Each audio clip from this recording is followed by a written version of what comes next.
Hi, welcome back to the channel. We use this question to remind ourselves of basic logarithmic laws and expressions.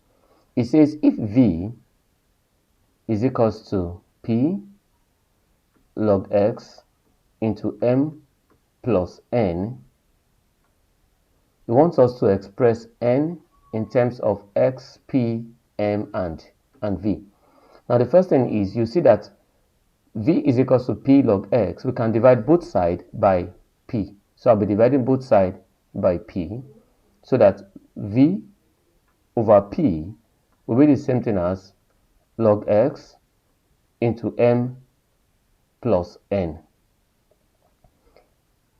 Now I want you to remember that if log a base b is equals to m, this implies that a is equals to b raised to power m.